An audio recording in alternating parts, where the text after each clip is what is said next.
All right, thanks for joining me, John.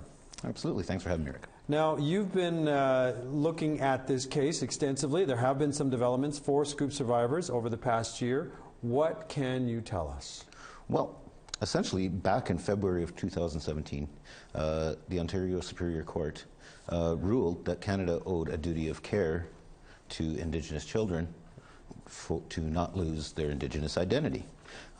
Justice Baloba, he called this a common law duty of care to make sure kids retain their identity.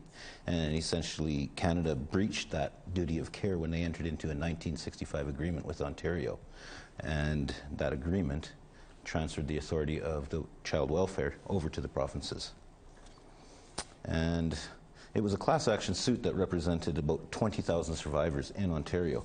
And many people expected that the government of Canada would appeal that decision, but in fact, they didn't. They started a negotiation for a final settlement that was expanded to include the whole nation.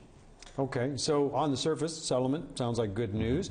I'm wondering what survivors could potentially expect from it. Well, right now it's only an agreement in principle. They're aiming for a final agreement. It's coming any time, and then that's got to go through a court approval. But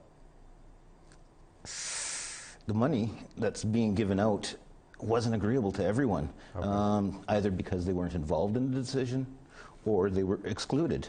And this hasn't gone well with many survivors. Okay. So, you know, we're in the new year. What can we look forward to in terms of where this story will go? Well, many of these survivors feel like they should be involved. So, although they say there may be a final agreement in the spring, many people were left out. So there's a lot of miscommunication, misunderstanding.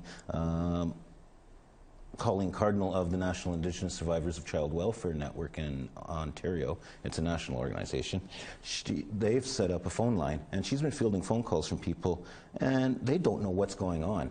And in fact, some people were even expecting checks by Christmas. So there's a lot of work to do to just inform people. But in addition to that, there were people left out of this settlement. The Metis and the non-status were also completely excluded. So there's a very good chance that we could see more lawsuits happening as well. Okay. And in addition to that,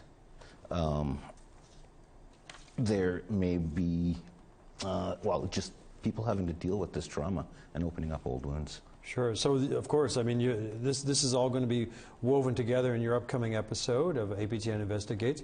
What's it called, and when can we expect to see it? It's going to be airing January 26th, and it's called The Children Taken Away. All right. John Murray, thank you for coming in. All right. Thank you, Rick.